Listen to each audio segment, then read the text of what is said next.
салом дӯстону мухлисони беҳтарин дастаи футболӣ. Инак он рӯз фаро расид. ба ҳамоии ду дастаи қавии испанӣ ки онро эл классико ном мебаранд. Ин ду даста на танҳо дар дохили майдон, балки берун аз он ҳам дар хариду фурӯши футболбозон, ҳолати даста, дастовардҳо ва дигар натиҷаҳои футболӣ байни ҳам сабқат мекунанд. имрӯз мо тасмим гирифтем барои шумо аз хабару навгониҳои атрофи эл классико ки имшон баргузор мешавад навор омода кунем. умедворем ба шумо писанд меояд ва бо обуна шудани худ навори моро дастгирӣ мекунед. агар мухлиси футбол ҳам набошӣ, ту ҳатман имшаб майли тамошои ин бозиро хоҳӣ кард. охир ин эл классико асту ду дастаи бузургтарини олам ба ҳам меоянд. бози худ ҷазобияти олиеро дорад, вале дӯстони мо аз 1x бо коэффициентҳои баландашон тамошои онро боз ҳам шавқовартар месозанд. дар 1x регистратсия осон ва пардохт аз тамоми гӯшаи канори дунё, вале муҳимтар аз ҳама бонус $200 дар аввалин пардохт бо промокоди TG Barca. силкаи бозӣ дар комментария. ба ҳама муваффақият.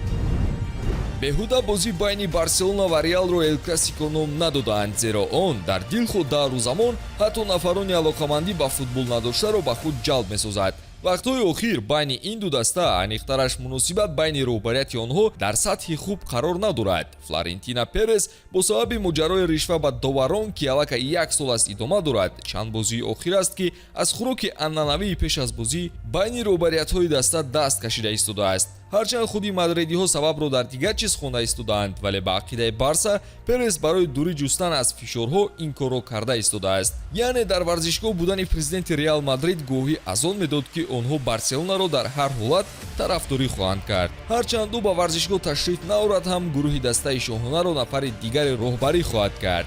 агар ба футболбозони Реал нигарем, байни онҳо ва бозингарони Барселона ҳамеша рақобатҳо ҳарорати варзишгоҳро метафсонанд. оиди набарди дар пеш истода бошад, Тони Кросс чунин ибрози назар намудааст: агар пурсед ки натиҷаи ин бозӣ ба тақдири қаҳрамонӣ дар Ла Лига таъсир мерасонад, пас ман намегӯям. албатта ин бозӣ барои мавқеи ҷадвалро тағйир додан муҳим аст, на ба он ҳад. мо барои ғалаба меравем. агар ғалаба кунем, аз Барселона 4 хол тафовут пайдо мекунем, вале ин ба қаҳрамонӣ таъсир нахоҳад дошт. агар Барселона комёб шавад, пас мо 2 хол ақиб мемонем ки ин ҷо ҳам чизе ҳаллу фасл нахоҳад шуд.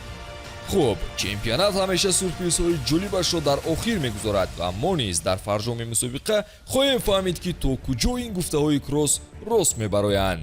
акнун ба ҳолати Барселона менигарем. чӣ вазъият доштани ҳайати даста ба ҳама ошност. ҳамин хел не, ҷароҳат паси ҷароҳат, оқибат бозии муҳим ба назар тайёрии лозимро нагирифт. гап сари он меравад ки якчанд бозингарони калидии каталониҳо сар карда аз Левандовски, Рафиня, Педри, Де Йонг ва Кунде, яъне ҳама бозингарони калидии даста чанд бозии охирро бо сабаби ҷароҳатҳояшон аз даст доданд. албатта на ҳамаи онҳо 100% ба бозии имрӯза омодаанд, вале онҳоро аллакай дар тамринҳои дастаҷамъӣ мушоҳида намудем. Педри аниқ ба саросимагӣ роҳ намедиҳад ва то пурра сеҳат нашавад, ба майдон нахоҳад баромад. Кунде ишора дорад ки омодаи бозӣ аст ва хатти дифоъро тақвият хоҳад дод, аммо ин чиз амалӣ мешавад ё не вақт нишон медиҳад. Рафиня тӯли 1 моҳ банди табобат буд ва хави ба тамринҳояш аҳамият дода хулосаи худро мебарорад. Де Йонг ҳам ин навбат наметавонад кӯмаки дар кориро ба даста диҳад. чун ҷароҳати Левандовски на чандон ҷиддӣ буд, ӯ метавонад ки бо кӯмаки сӯзандору бозӣ кунад.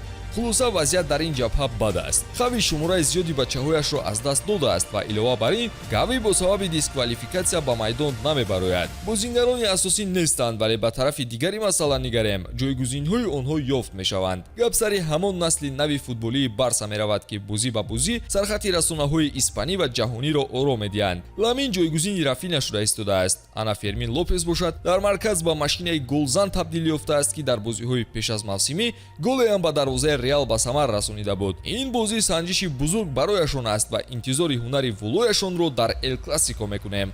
хави дирӯз қайд намуд ки классико ҳамеша бозии муҳим дар сатҳи dastavӣ ба ҳисоб меравад. ҳама дар он комёб шудан мехоҳанд ва мо низ бо ҳадафи пирӯзӣ бозӣ мекунем. ман ҳайратзада шудам, чун бозингарони ҷароҳатбардошта ба тамринҳо омаданду мехоҳанд дар эл классико иштирок кунанд. Реал иваз шудааст. онҳо гоҳ бо 2 ва гоҳе бо 3 ҳамлагар бозӣ мекунанд. муқобили Реал футболбозоне ба майдон мебароянд ки худро 100% омода ҳис кунанд.